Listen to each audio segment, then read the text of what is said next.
أشهد أن لا إله إلا الله وحده لا شريك له وأشهد أن محمدا عبده ورسوله أما بعد فأعوذ بالله من الشيطان الرجيم بسم الله الرحمن الرحيم الحمد لله رب العالمين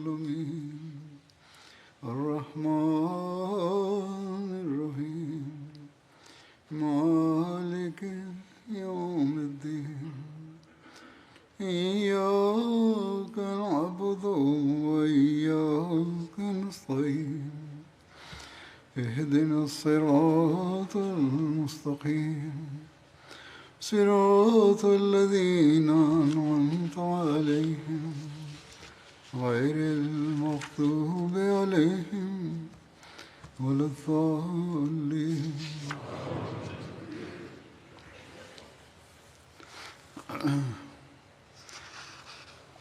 آج بھی میں سایہ کا ذکر کروں گا جو میرے پاس مواد ہے. اس میں سے فتح مکہ سے پہلے ان سرایہ کا بھی ذکر ملتا ہے، مختصر سا ذکر ہے. اس کے بعد دوسرا مضمون بیان کروں گا. سریہ جو ابو قتادہ کا ذکر ملتا ہے، ابو قتادہ انصاری کا، جو بطرف خضرہ تھا. یہ سریہ شعبان 8 ہجری میں ہوا. اس سریہ کے امیر ابو قتادہ تھے. خضرہ مدینہ منورہ کے شمال مشرق میں بنو محارب کی سرزمین میں شمار کیا جاتا تھا. یہ تہامہ کا علاقہ بھی تسلیم کیا جاتا تھا جو کہ نجد میں شامل ہے. یہاں بنو غطفان کی ایک شاخ رہائش پذیر تھی. بنو غطفان اسلام دشمنی پر مسلسل مائل تھے اور مسلمانوں کو نقصان پہنچانے کا کوئی موقع حاصل نہ جانے دیتے تھے. نجد کے علاقے خضرہ میں رہائش پذیر بنو غطفان ریاست مدینہ کے خلاف شرانگیزی پھیلانے مصروف تھے.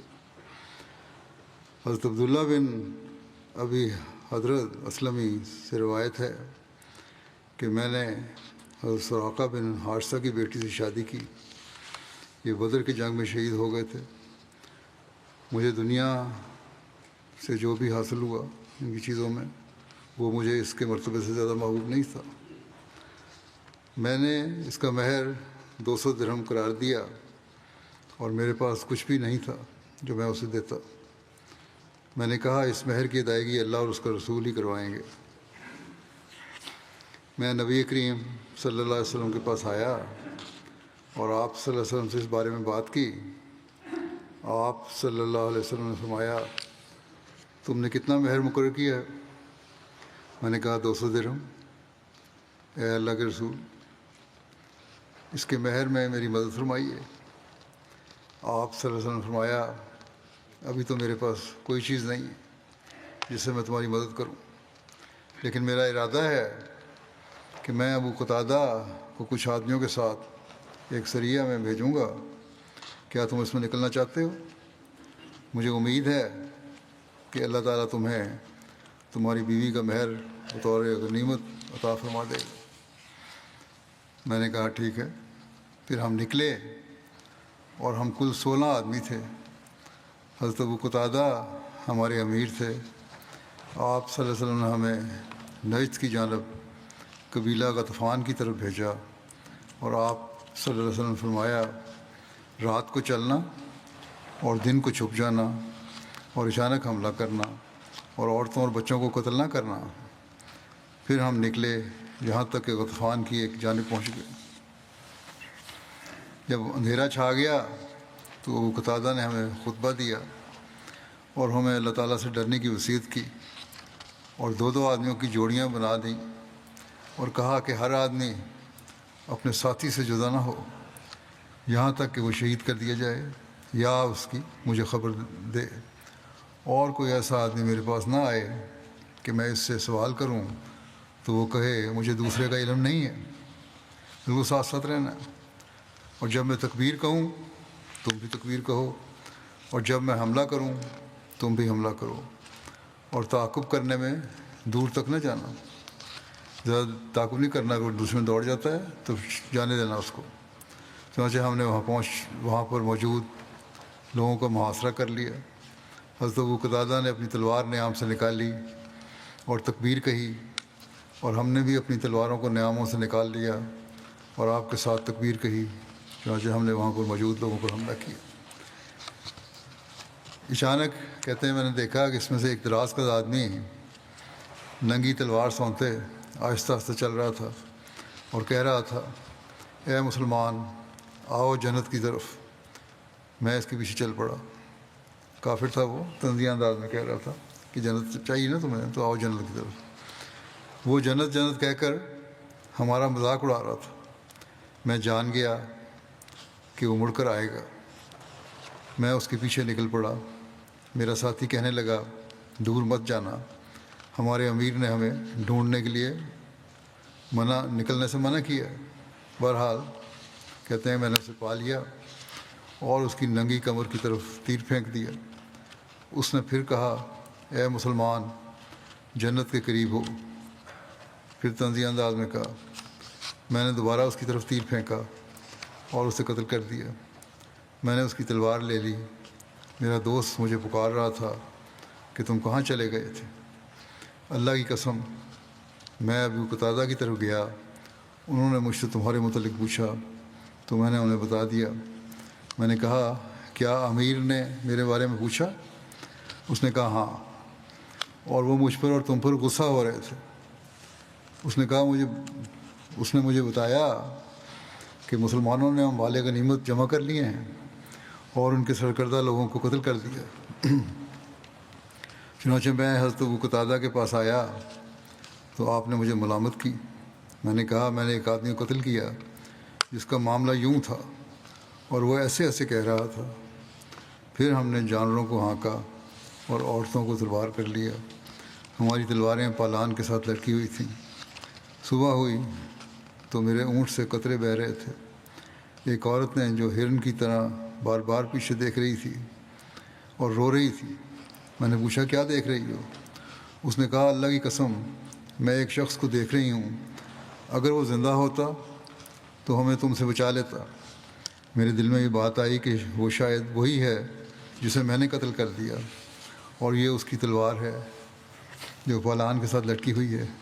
کہنے لگی کہ اللہ کی قسم یہ اس کی تلوار کی نیام ہے۔ اس کے پاس اس کی نیام تھی تلوار کی۔ اس میں داخل کر کے دیکھ، اگر تو سچا ہے۔ میں نے داخل کی تو وہ پوری آ گئی۔ چنانچہ وہ عورت رونے لگی۔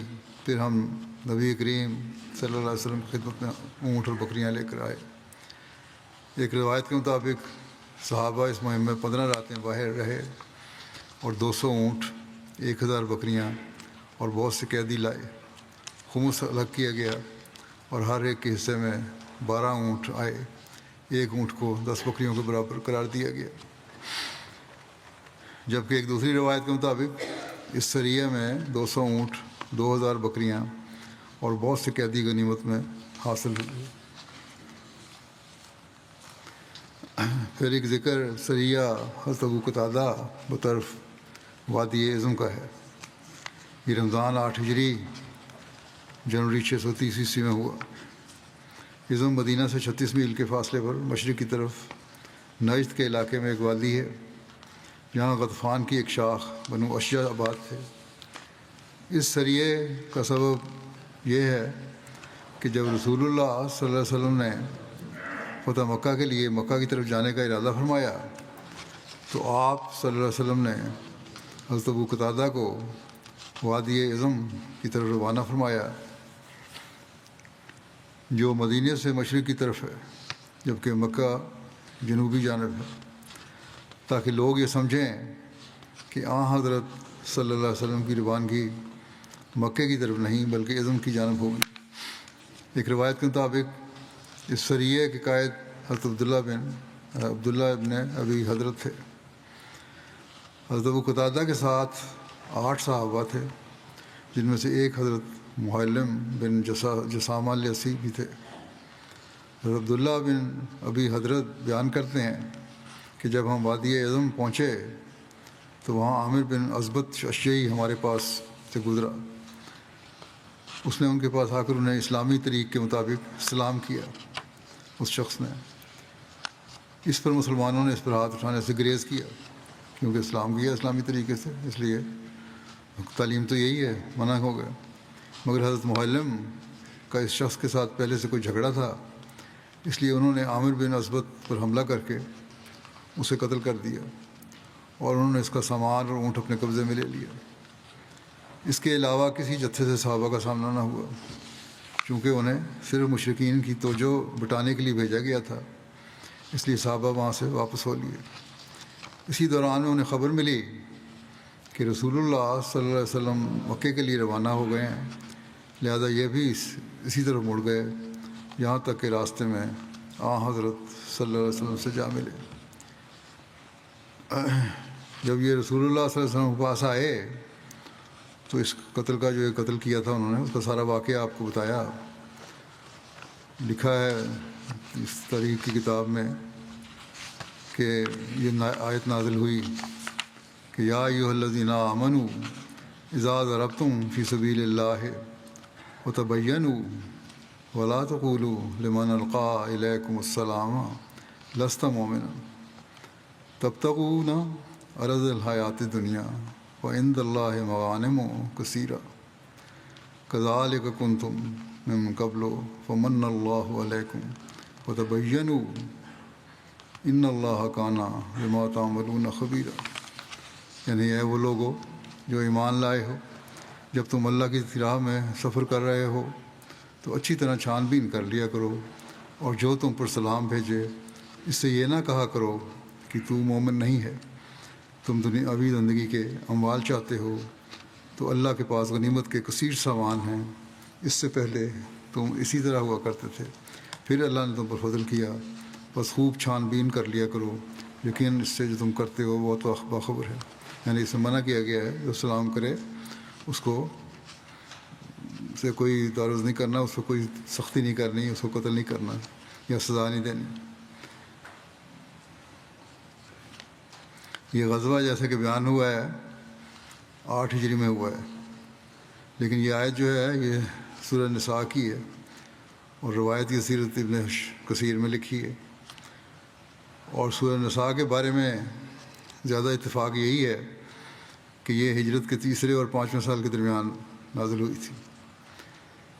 یہ ہو سکتا ہے کہ اس واقعے کا پتہ لگنے پر حضرت صلی اللہ علیہ وسلم نے یہ آیت پڑھ کر اظہار ناپسندگی فرمایا ہو۔ بہرحال اس بات سے ہم نے ان کو منع فرمایا اس آیت کے حوالے سے۔ اس کے بعد اب آگندہ انشاءاللہ فتح مکہ کی امید ہے ذکر شروع ہوگا۔ اس وقت اب میں جماعت کے ایک بزرگ اور جید عالم، خلافت کے فدائی، دین کے بے مثل خادم کو ذکر کروں گا جن کی گزشتہ دنوں میں وفات ہوئی ہے۔ اسی طرح ایک اور فدائی مخلص احمدی کا جو ان دنوں اسیر تھے، وہیں ان کی وفات ہوئی، اور جو شواہد ہیں ان سے پتہ لگتا ہے اس لحاظ سے ان کا شہادت کا ہی رتبہ ہے۔ بہرحال پہلا ذکر ہے مکرم سید میر محمود احمد ناصر صاحب کا، جو سید میر محمد اسحاق صاحب رضی اللہ عنہ کے بیٹے تھے۔ گزشتہ دنوں 96 سال کی عمر میں وفات پا گئے، انا للہ و انا الیہ راجعون۔ آپ حضرت اماں جان حضرت نصرت جہاں بیگم کے بھتیجے تھے، اور حضرت مسلم ماؤد اور حضرت مریم صدیقہ صاحبہ کے داماد، اور جیسا کہ بتایا ہے پہلے کہ حضرت میر محمد اسحاق صاحب کے بیٹے، اور آپ کی والدہ کا نام صالحہ بیگم تھا۔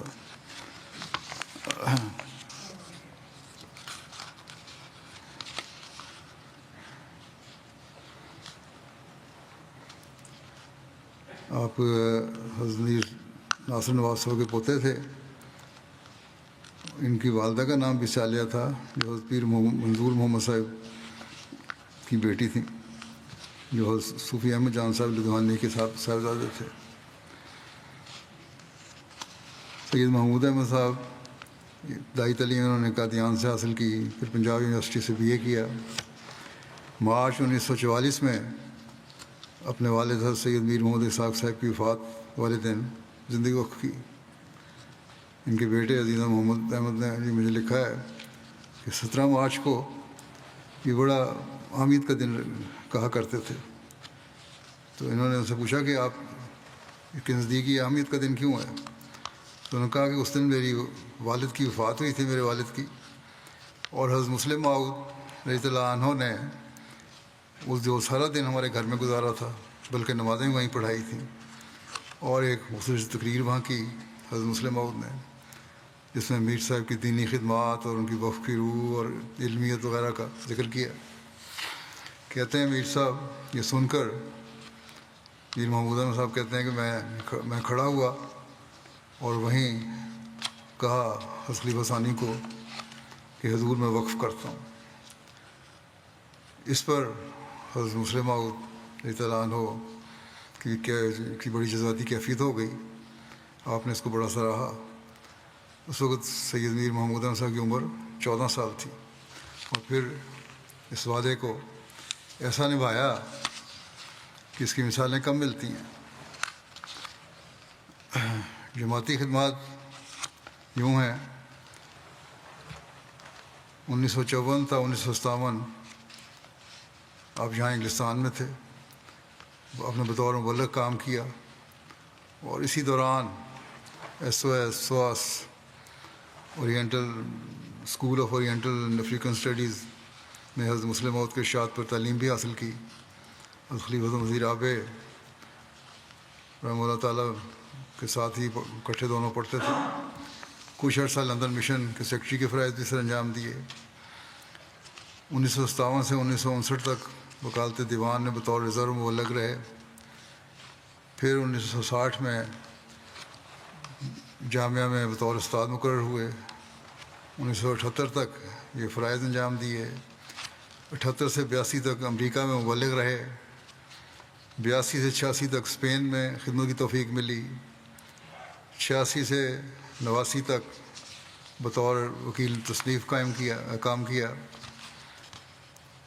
86 سے 2010 تک جامعہ احمدیہ روا کے پرنسپل کے طور پر خدمت کی۔ اس دوران 94 تا جولائی 2001 وکیل تعلیم بھی رہے۔ اسی طرح ریسرچ سیل کے انچارج تھے، واقعہ اسلیب کے انچارج تھے، کی جو سیل ہے اس کے انچارج تھے۔ 2005 میں نور فاؤنڈیشن کا قیام عمل میں آیا تو اس کے صدر مقرر ہوئے، آخر تک اسی خدمت مامور تھے۔ حضرت مسلم موعود رضی اللہ عنہ نے ان کو 3 جون 1962 کو مجلس افتاح کا ممبر مقرر فرمایا، اور نومبر 1972 تک آپ اس کے ممبر رہے۔ اس کے بعد دسمبر 1989 میں دوبارہ حضرت خلیفہ مسیح رابع نے ان کو افتاح کا ممبر مقرر فرمایا، اور تا حیات اس پہ قائم رہے۔ خدا الہندیہ میں بھی ان کو مختلف حیثیتوں سے خدمت کی توفیق ملی، بطور محتمم اور بطور نائب صدر۔ علمی میدان میں بھی بڑی خدمات ہیں ان کی وسیع۔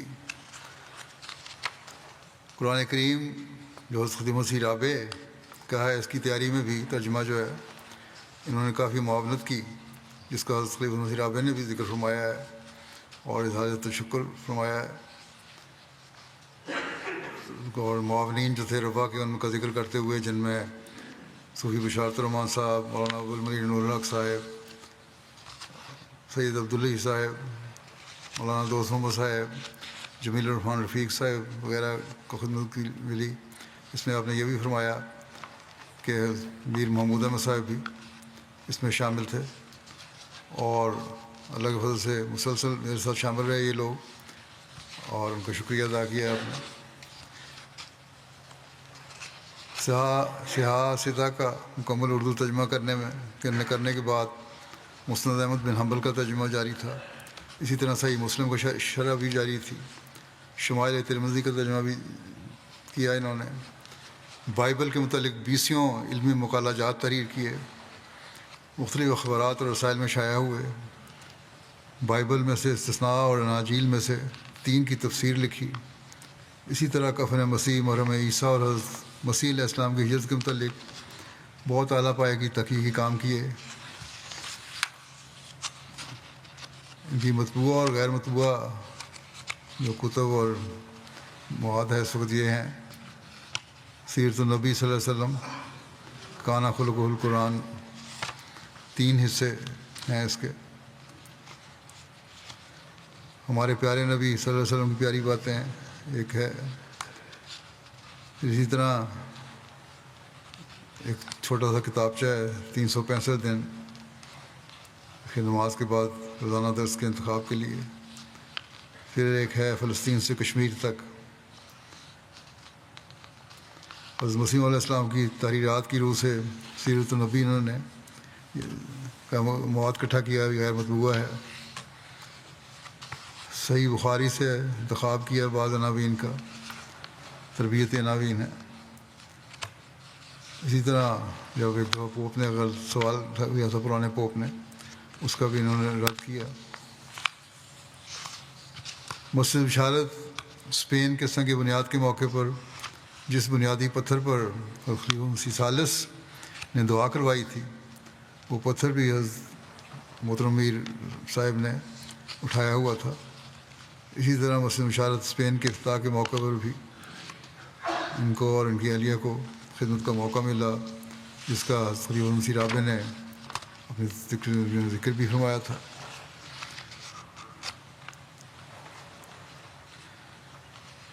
انیس سو 55 میں جلسہ سالانہ کے افتتاح کے موقع پر حضرت خلیفہ مسیح ثانی نے نکاحوں کا اعلان فرمایا تھا۔ 8 نکاح تھے یہ، ان میں میر محمود احمد صاحب کا نکاح بھی تھا جو حضرت خلیفہ ثانی نے اپنی بیٹی عبد المتین صاحبہ کے ساتھ پڑھا تھا، اور اس میں حضرت خلیفہ ثانی نے فرمایا کہ عام طریقے مطابق نکاح 29 دسمبر کو ہوا کرتے تھے، مگر ان نکاحوں میں کچھ مستثنیات ہیں۔ ایک تو یہ کہ ایک نکاح میری اپنی لڑکی عبد المتین کا ہے جو سید میر محمود احمد ابن میر محمد اسحاق صاحب سے قرار پایا ہے۔ پھر اس پر تفصیل بیان کی، پھر یہ بھی بیان فرمایا کہ محمود احمد اس وقت لندن میں BA میں پڑھ رہے ہیں، اور اگر اللہ تعالیٰ نے خیریت رکھی تو ارادہ ہے کہ اگلے سال مئی میں وہ واپس آ جائیں۔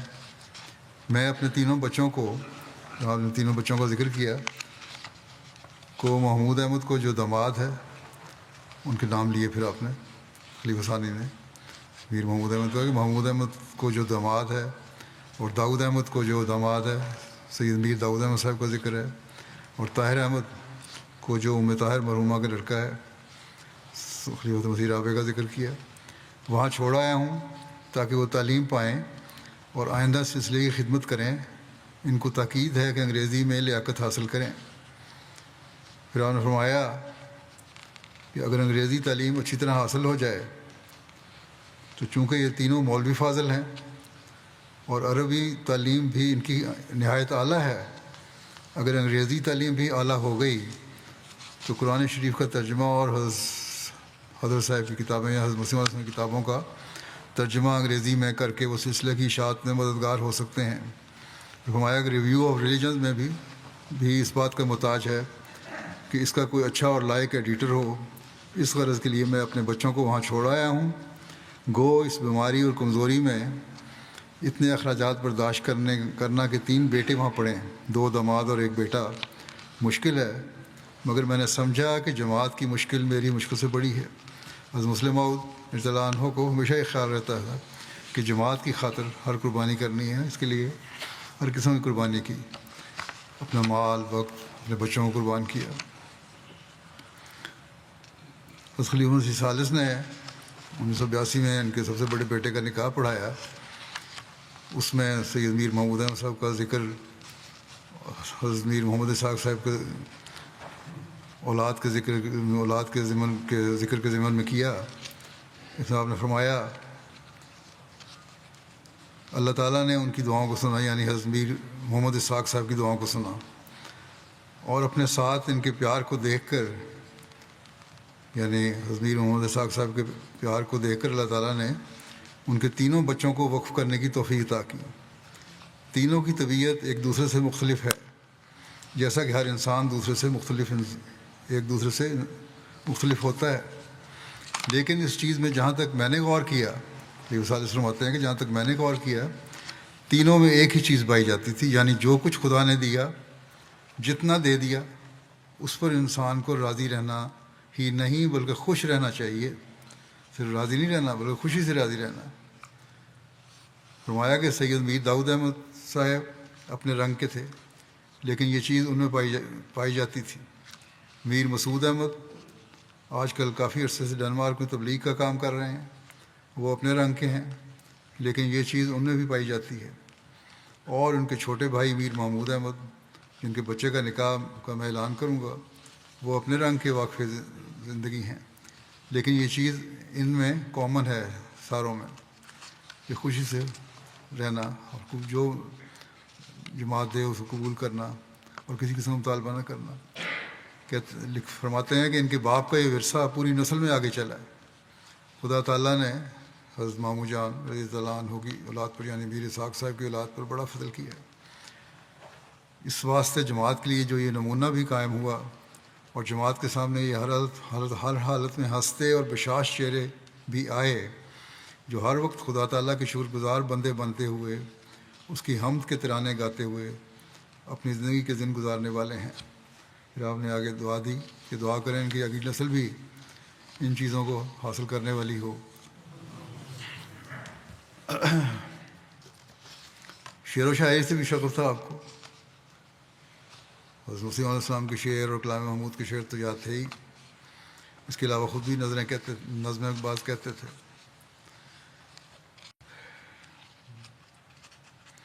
پھر ایک دفعہ انہوں نے مربیوں کو جو جامعہ میں آنا چاہتے ہیں، ابھی آیا ہی نہیں، اور مربی بنی خواہش رکھتے ہیں، ایک نصیحت کی اور ایک لایا عمل دیا۔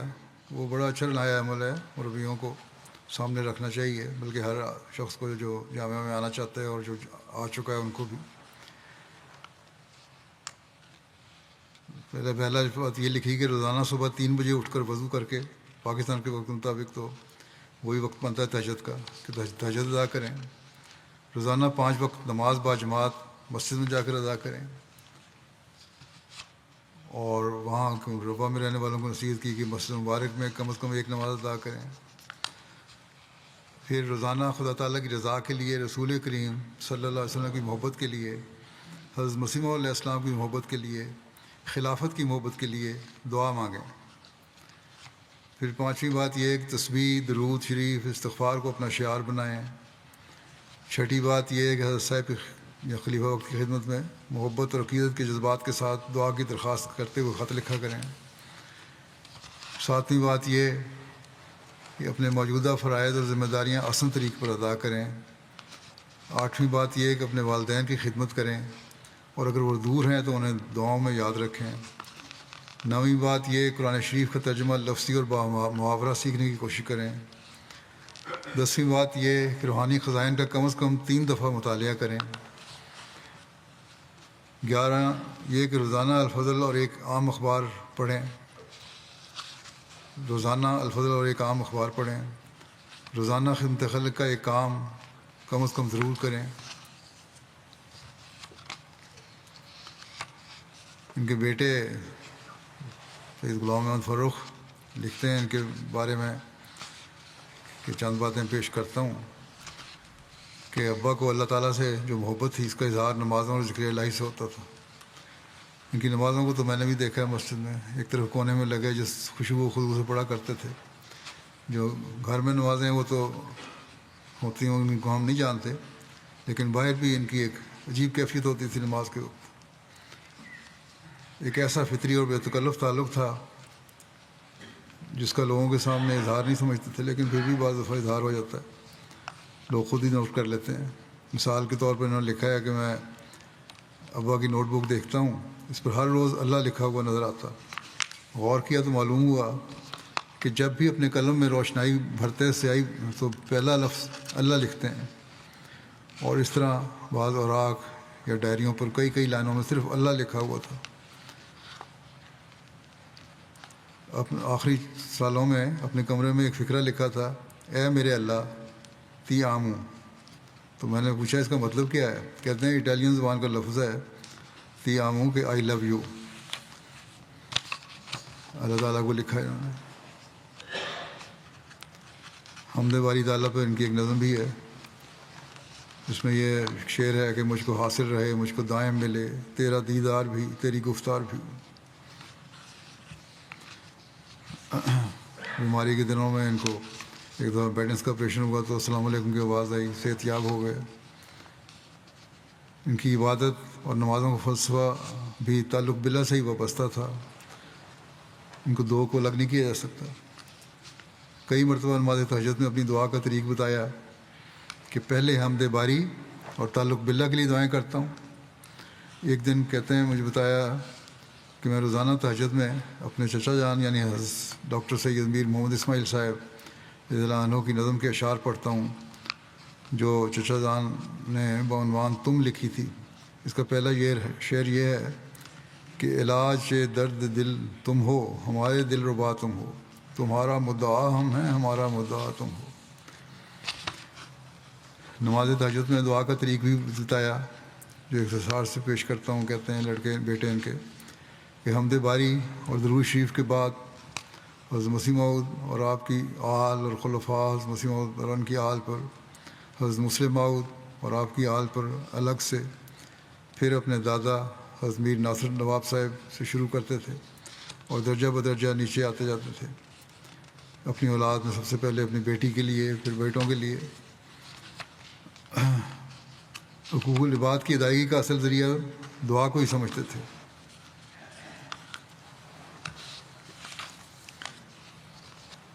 خلافت سے محبت اچھا لگتی تھی نہ تو تھی، لیکن سب سے بڑھ کے محبت ان کی حضور صلی اللہ علیہ وسلم سے تھا، عشق تھی، عشق تھا ایک۔ اتباع سنت رسول کی کوشش کرتے تھے، چھوٹی چھوٹی باتوں سے اس کا اظہار ہوتا تھا۔ کہتے ہیں ان کے بیٹے کا ایک دو مرتبہ اس طرح ہوا کہ آپ کسی بے آرام کرسی پہ بیٹھے ہوئے تھے اور میں کسی دوسری کرسی پہ بیٹھا تھا آرام سے۔ میں اٹھا اور ان کے لیے کرسی خالی کی، لیکن اس پر نہیں بیٹھے کہ حضور صلی اللہ علیہ وسلم نے کسی کو اس کی جگہ سے اٹھا کر خود بیٹھنے سے منع فرمایا ہوا ہے۔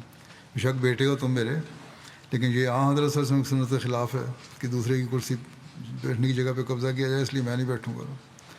اسی طرح راستہ میں آتے جاتے سلام کرنے بیل کرنے کی کوشش کرتے، جمعہ کے دن جمعہ کی نماز کے بعد اور عصر کی نماز کے بعد دعا کرنے مشغول رہتے، اور اس بات کو ناپسند کرتے کہ کوئی ان سے ملنے بھی آئے اس دوران میں، کیونکہ حضور صلی اللہ علیہ وسلم نے فرمایا ہے کہ یہ قبولیت دعا کا وقت ہوتا ہے۔ کہتے ہیں ہم بچے بھی اس سے گریز کرتے تھے کہ ان کے پاس اس وقت میں جائیں۔ حضور صلی اللہ علیہ وسلم کے یوم ولادت اور یوم وفات اور حضرت مسیح موعود علیہ السلام کے یوم ولادت اور یوم وفات پر تقیدی طور پر درود شریف کثرت سے پڑھنے کی نصیحت کرتے تھے، اور خود بھی اکثر سبحان اللہ و بحمدہ سبحان اللہ العظیم اللہم صلی علی محمد و آل محمد پڑھتے رہتے۔ کہتے ہیں میں ایک دفعہ قادیان گیا تو مجھے یہ دعا لکھ کے دی کہ دارالمسیح کے ہر کمرے میں سب سے پہلے ایک دفعہ میری طرف سے یعنی میر صاحب کی طرف سے یہ دعا پڑھنا اور حضرت مسیح علیہ السلام کے مزار مبارک پر بھی دعا کرنا۔ 1990 میں آپ پر ایک مقدمہ قائم ہوا جو مجلس شورا میں اظہار رائے پر تھا۔ مقدمہ 298 کا تھا، لیکن جج نے آپ کو کہا کہ آپ نے تقریر میں حضور صلی اللہ علیہ وسلم اور صحابہ کی توہین کی ہے۔ اس پر آپ نے بڑی سختی سے اس کا رد کیا جج کے سامنے، اور انہوں نے کہا مجھے بتاتے تھے کہ مجھے اس بات کی بڑی تکلیف تھی۔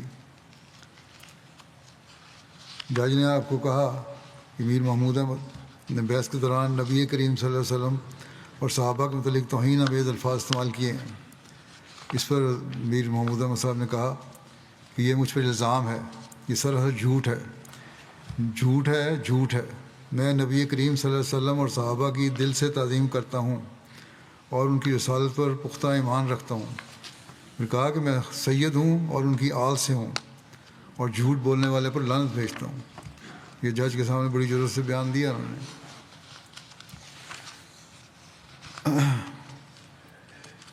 آخری بیماری کے دنوں میں تو خاص طور پر دعاؤں میں درود شریف بہت زیادہ پڑھتے تھے،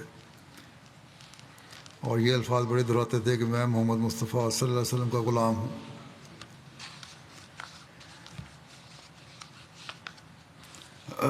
حضرت مسیح علیہ السلام سے محبت کا اظہار تھا، یہ بھی اپنی مثال تھا۔ ان کے بیٹے کہتے ہیں مجھے یاد ہے کہ 1989 میں روزنامہ الفضل ربانی جماعت کے 7 سالہ تقریبات کے موقع پر سلسلے کے بزرگوں سے انٹرویو لیے۔ آپ نے صرف یہ کہا کہ حضرت مسیح علیہ السلام کا یہ سب سے بڑا معجزہ ہے کہ انسان کا زندہ خدا سے دوبارہ تعلق جوڑ دیا۔ اس طرح کے الفاظ تھے ان کے۔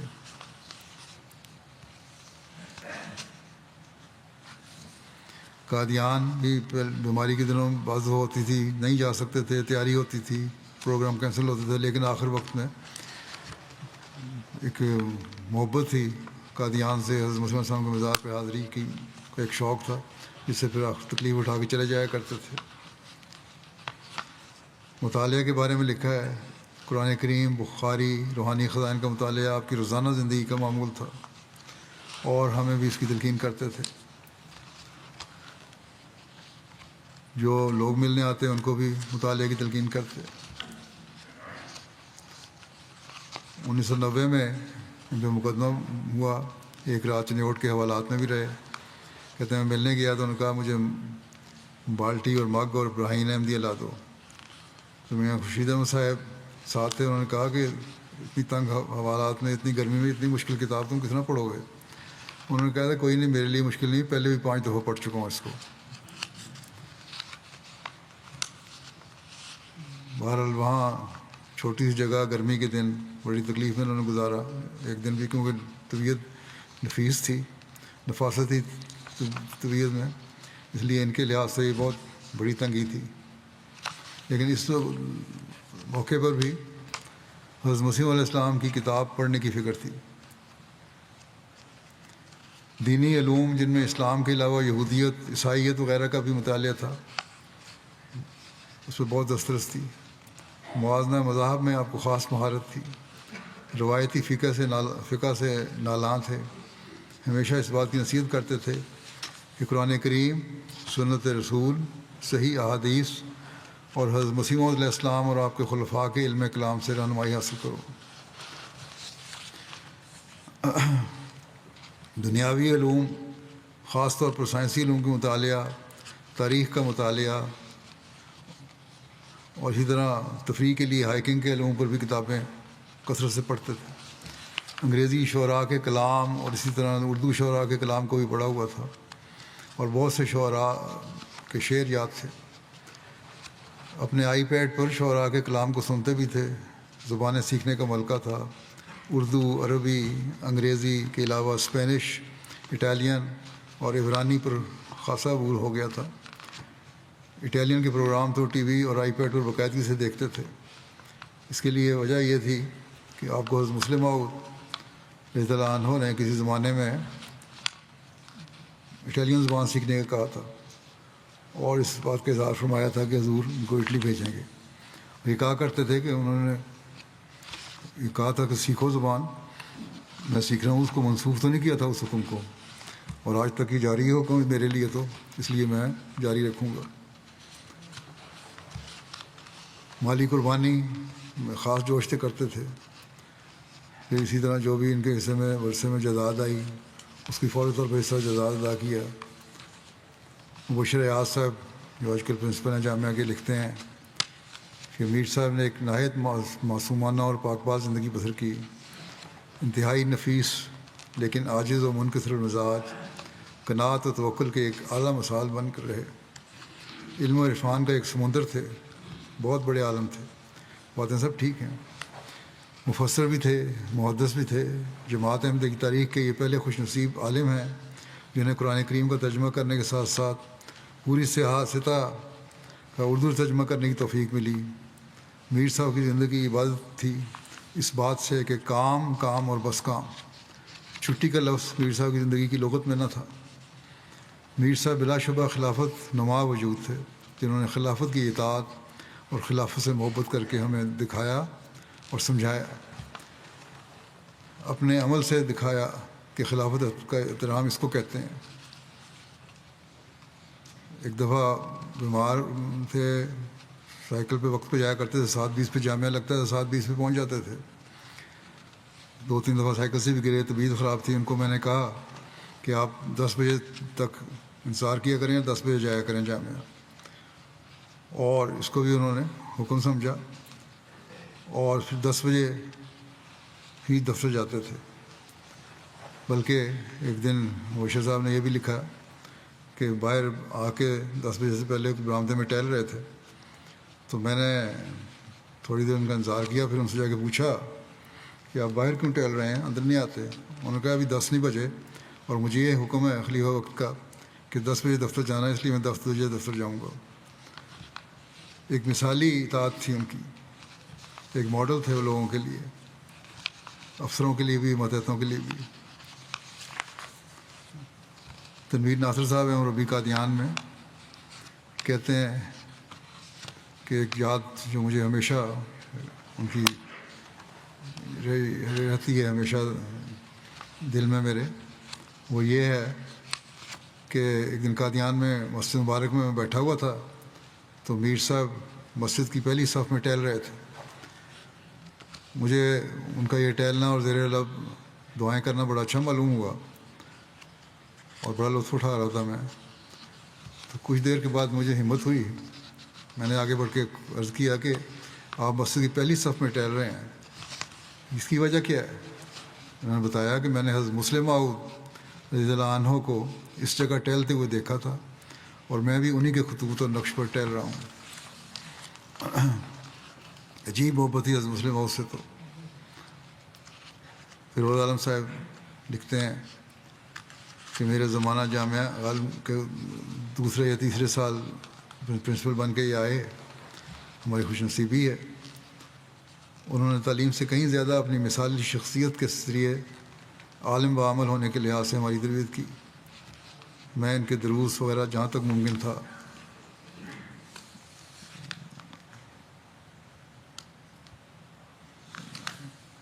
ان پہ سنتا اور ان پہ عمل کرنے کی کوشش کرتا۔ انہوں نے ہمیں موازنہ مذاہب پڑھایا۔ اکثر وہ ہمیں دلائل لکھاتے اور سمجھاتے تھے جو حضرت مسیح موعود علیہ السلام نے اپنی تحریرات میں پیش فرمائے ہیں۔ کہتے ہیں وہ یاد ہے ایک دفعہ حضرت عیسیٰ علیہ السلام کے معجزات کے بارے میں پڑھا رہے تھے، اچانک سوالیہ انداز میں فرمایا کہ کیا آج بھی معجزات رونما ہوتے ہیں؟ پھر اپنا ایک تجربہ سناتے ہوئے فرمایا کہ ایک دفعہ جلسے کے دنوں میں کہیں ان کی ڈیوٹی کے دوران ایسا ہوا کہ کھانا بہت تھوڑا تھا، اچانک کافی سارے مہمان آ گئے۔ جو معمولی سا کھانا آیا اسے تقسیم کرنا شروع کیا، اللہ تعالیٰ برکت دیتا گیا، سب نے کھایا اور کوئی کمی محسوس نہیں ہوئی۔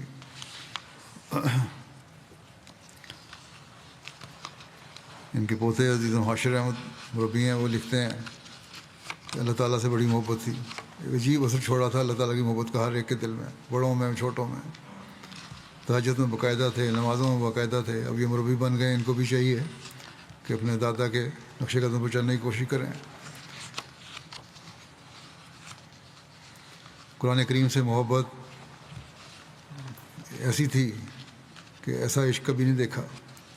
لمبی لمبی تلاوت کیا کرتے تھے فجر کے بعد۔ کہتے ہیں میں طفل تھا تو مجھے عرصہ ان کے گھر رہنے کا کچھ عرصہ گھر رہنے کا موقع ملا، اور تہجد پڑھنے کے بعد نماز فجر کے لیے مجھے اٹھاتے، پھر لمبی تلاوت کرتے، بڑے غور اور محبت سے پڑھا کرتے تھے۔ مجھے بڑا اثر تھا اس کا۔ اور جب بھی کہتے ہیں میں جامعہ میں داخل ہوا، کینیڈا جامعہ میں داخل ہوئے، جب وہاں جاتا تھا پوچھتے تھے قرآن کریم کا ترجمہ اور تفسیر الگ الگ پڑھاتے ہیں یا اکٹھے؟ تو میں نے انہیں کہا کہ الگ الگ اس پہ خوش تھے کہ ایسا ہونا چاہیے، لوگ تفسیر آ جاتی ہے اور ترجمہ نہیں آتا۔ حضرت مسیح علیہ السلام سے محبت کا ذکر انہوں نے اس طرح کیا ہے کہ روحانی خزائن کے دیوانے تھے۔ مجھے بہت مرتبہ یہ کہا کہ میں نے حضرت اقدس علیہ السلام کی کتب بہت مرتبہ پڑھی ہیں، مگر ہر دفعہ نئے مضامین نکلتے چلے آتے ہیں۔ مجھے کہا کرتے تھے کہ روحانی خزائن پڑھ لو تو تمہیں قرآن، حدیث، سیرت سب کی سمجھ آئے گی۔ یہ بات تو مجھے بھی انہوں نے ایک دفعہ بتائی تھی۔ وہ کہنے لگے کہ میں نے حضرت مسیح السلام کی تمام کتب 3 دفعہ تو ضرور پڑھ لی ہیں، اور بعض کتابیں 3 سے زائد مرتبہ بھی پڑھی ہوئی ہیں، لیکن عاجزی کی انتہا تھی، کبھی علمیت کا اظہار نہیں کیا۔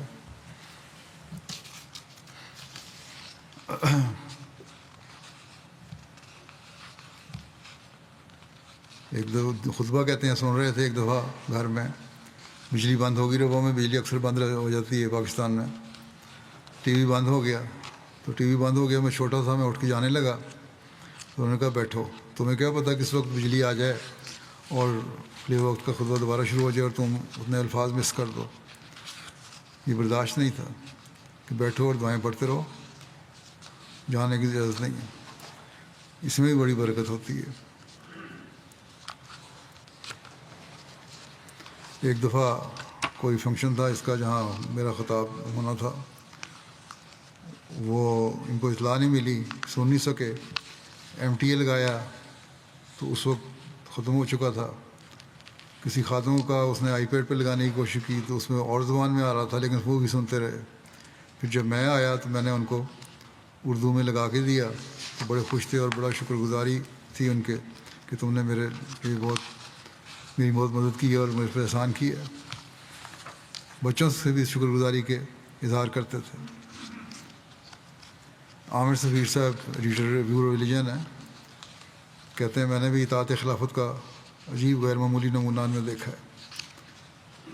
کہتے ہیں میں شعبے میں آیا تو انہوں نے آ کے مجھے بلکہ میں نے خود ہی ان کو کہا تھا عامر صاحب کو کہ آپ علماء کو کہیں کہ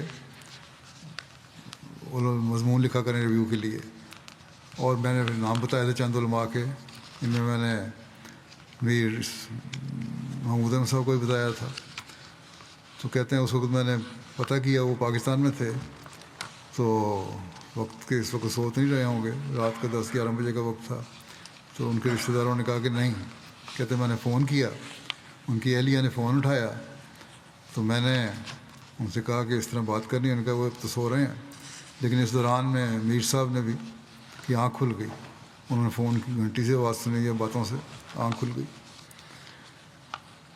تو انہوں نے بات کی، تو میں نے کہا اس طرح خلیفۃ المسیح نے یہ کہا ہے کہ آپ ریویو کے لیے لکھیں فلاں موضوع پہ۔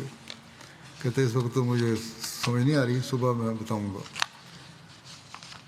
بہرحال اگلے دن انہوں نے میر صاحب نے ایک 15 صفحے کا مضمون لکھ کے مجھے بھجوا دیا، جو میں نے عامر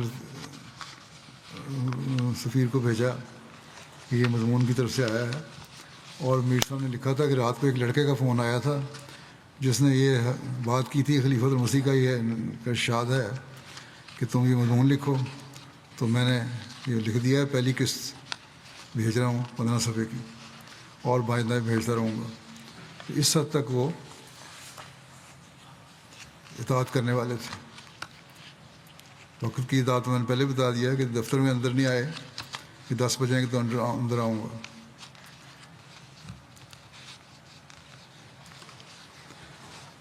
پھر جو ان کا پروگرام ہوتا تھا کفن مسیح کے بارے میں، اس کے بارے میں جو یہاں نمائش لگتی تھی جلسے پہ، اس میں بھی شامل ہوتے ہیں ہر سال، اور حضرت مسیح علیہ السلام کی تعلیمات کی روشنی میں سارا بیان کرتے تھے یہ، اور یہ فرماتے تھے کہ لکھا ہے عامر سفیر نے کہ کہتے تھے مربیان جب کسی علمی موضوع پر مطالعہ کرتے ہیں تو اصل یعنی جماعتی پہلو کو چھوڑ کر دنیاوی حوالوں پر زیادہ توجہ دیتے ہیں، لیکن ان کا طریق یہ تھا کہ سب سے پہلے حضرت مسیح علیہ السلام کی تحریرات اور موقف مکمل طور پر سمجھتے اور پھر بعد میں غیر جماعتی یا سیکولر پہلوؤں کو دیکھتے نہ کہ اس کو الٹ. کہتے ہیں کہ میر صاحب بڑے اعتماد سے دنیا کے جو بڑے بڑے شراؤٹ کے ماہرین ہیں ان کے سامنے حضرت اقدس مسیح موعود علیہ السلام کا عقیدہ پیش کرتے تھے. زندہ بچ جانے کا، حضرت عیسیٰ کے زندہ بچ جانے کا صلیب سے واقعہ بیان کرتے ہیں کہ ریویو آف ریلیجن کی ٹیم کافی عرصے سے اس پہ جو ریسرچ ہوئی تھی اس کا واقعہ ہے کہ ریویو آف ریلیجن کی ٹیم کافی عرصے سے اس موضوع پر مختلف زاویوں اور پہلوؤں سے کام کر رہی تھی. ان کی کوشش تھی کہ شراؤٹ سے متعلق جملہ سائنسی، تاریخی اور نظریاتی پہلو پیش کر کے جماعتی موقف کو تقویت دی جائے. لیکن اس کے برعکس میر صاحب کی حکمت عملی اس سے مختلف تھی. ان کا یہ تھا کہ حضرت مسیح علیہ السلام نے یہ زور دیا ہے مریم عیسیٰ پر، اور حضرت مسیح علیہ السلام کے نکات کو بنیاد بنایا جائے اور باقی پہلوؤں کو اضافی حیثیت دی جائے. وہ بار بار یہی موقف پیش کرتے رہے، اور مریم عیسیٰ ہی وہ کڑی ہے جو واقعہ صلیب کو سمجھنے کی کلید ہے. ریویو کی ٹیم کی کاوشوں سے اگرچہ جماعت کا اخلاقی تاثر مضبوط ہوا اور ماہرین سے تعلق اچھے ہوئے، مگر علمی سطح پر فیصلہ کن اثر نہ پڑ سکا. لیکن میر صاحب کی اپروچ نے، کہتے ہیں، آخرکار اپنا اثر دکھایا. شراؤٹ کا اس وقت کے سب سے مشہور ماہر اور فوٹوگرافر بیری شوارٹز نے خود اعتراف کیا کہ اگر آپ واقعی مریم عیسیٰ سے متعلق اپنا نقطہ ثابت کر دیں تو مجھے ماننا پڑے گا کہ عیسیٰ واقعی صلیب سے بچ گئے تھے. ان کے بے شمار واقعات لوگوں نے لکھے ہیں اور بھی ہیں، ان کے بچوں کی طرف سے، ان کی والدوں کی طرف سے، اور لوگوں کی طرف سے، واقفین کی طرف سے، مربیان کی طرف سے بیان کرنے مشکل ہیں. ایک چیز ہے جو ہر مربی نے لکھی، بہت سارے کم از کم اگر ہر ایک نہیں تو جو کامن ہے، کہ کہتے تھے ایک لفظ پکڑ لو، قبر، اس پہ عمل کرو. اور اس قبر کے معنی یہ بتاتے تھے کہ قاف سے قرآن، بے سے بخاری حدیث کی کتاب، اور رے سے روحانی خزائن. یہ کہا کرتے تھے کہ اگر ان کے تم ماہر بن جاؤ، اس کو حاصل کر لو، اس پر عمل کرنے کی کوشش کرو، اس سے علم سیکھنے کی کوشش کرو، اس سے روحانیت سیکھنے کی کوشش کرو، تو تم نے اپنے مقصد کو پانے میں کامیاب ہو، تم اپنے مقصد کو پانے میں کامیاب ہو جاؤ گے.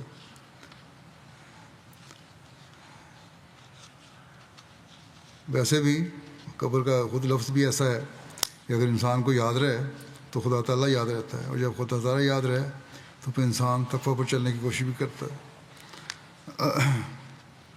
بہرحال خلافت کے ایک عظیم معاون اور مددگار تھے، جانثار تھے، حرف پر عمل کرنے والے تھے، باوفا تھے. ایسے سلطان نصیر تھے جو کم ہی ملتے ہیں.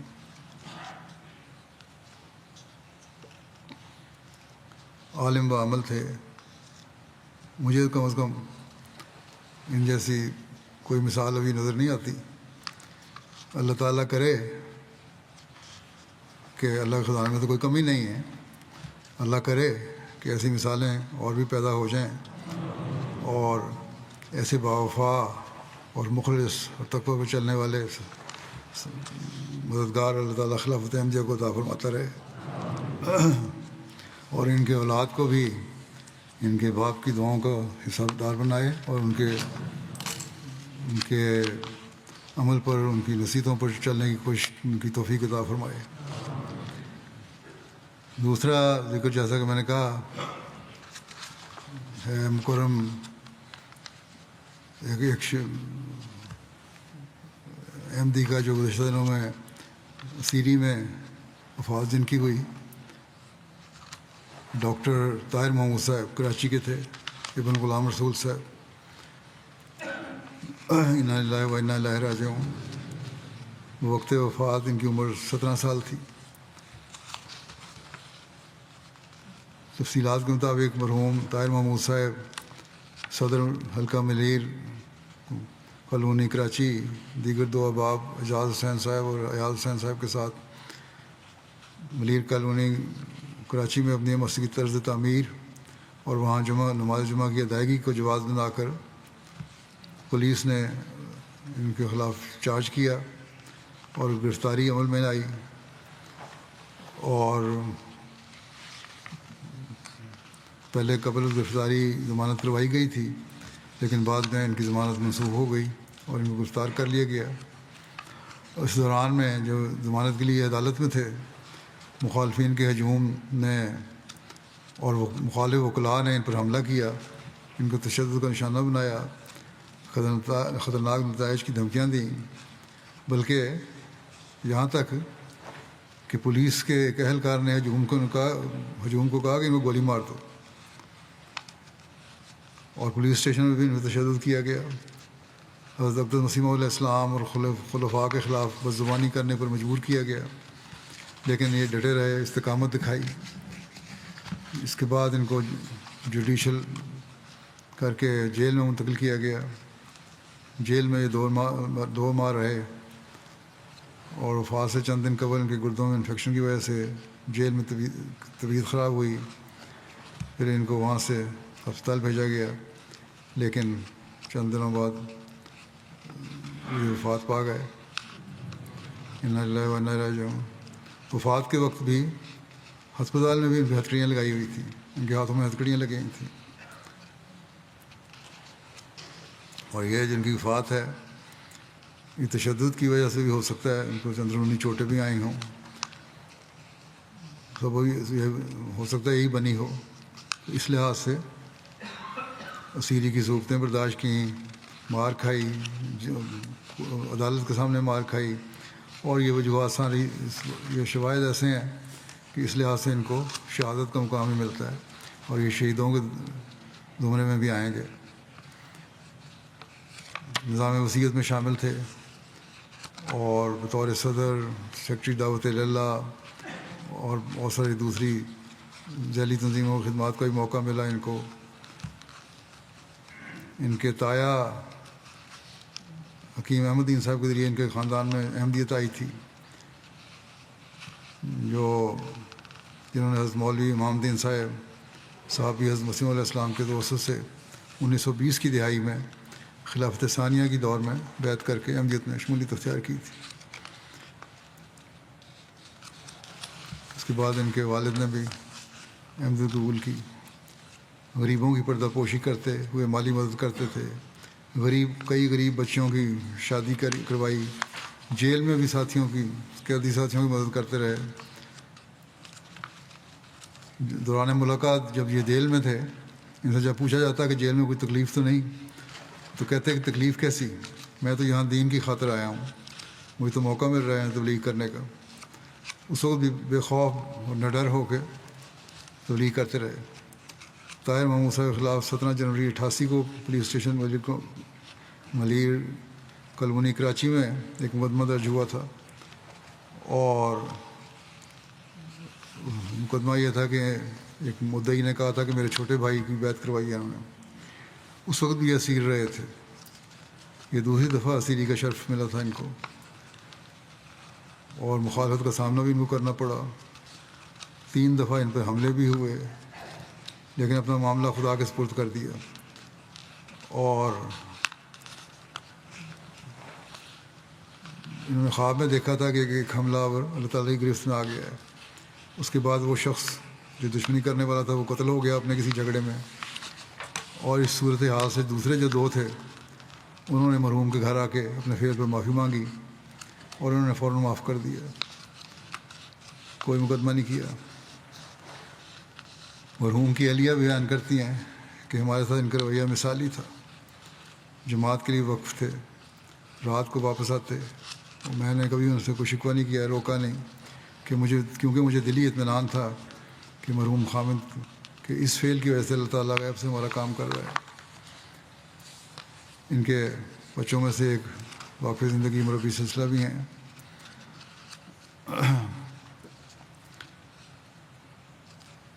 انہوں نے لکھا ہے کہ 1980 کی دہائی میں اسیر راہ مولا بننے کی سعادت نصیب ہوئی تھی۔ اس موقع پر پولیس نے بہت تشدد کیا تھا، تو کوئی جب کہتا تھا تشدد کا کہ اب آپ احتیاط کیا کریں، تو کہتے تھے بڑے جذباتی انداز میں کہ میں نے اب پولیس کی مار کھا لی ہے، اس لیے اب مجھے کوئی ڈر اور خوف نہیں رہا، اب تو میں بے دھڑک ہو کے دعوت اللہ کرتا ہوں۔ عثمان خان میں ان کی اہلیہ محترمہ مبشرہ صاحبہ کے علاوہ ایک بیٹی اور 3 بیٹے شامل ہیں۔ بیٹے ملیم محمود صاحب ربی سلسلہ ہیں، پاکستان میں بھی ہیں، پاکستان میں ہی ہیں۔ اللہ تعالیٰ مرحوم سے مغفرت کا سلوک فرمائے، درجات بلند فرمائے، اور ان کی اولاد کو بھی ان کے نقشہ میں چلنے کی توفیق عطا فرمائے۔ نماز کے بعد نماز جنازہ ہوگا۔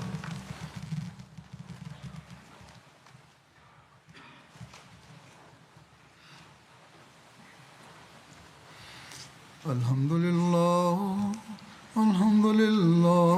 نحمده ونستعینه ونستغفره ونؤمن به ونتوکل علیہ ونعوذ باللہ من شرور انفسنا ومن سیئات اعمالنا من يهده الله فلا مضل له ومن يضلل فلا هادي له ونشهد أن لا إله إلا الله ونشهد أن محمدا عبده ورسوله عباد الله رحمكم الله إن الله يأمر بالعدل والإحسان وإيتاء ذي القربى وينهى عن الفحشاء والمنكر والبغي يعظكم لعلكم تذكرون اذكروا الله يذكركم وادعوه يستجب لكم ولذكر الله أكبر۔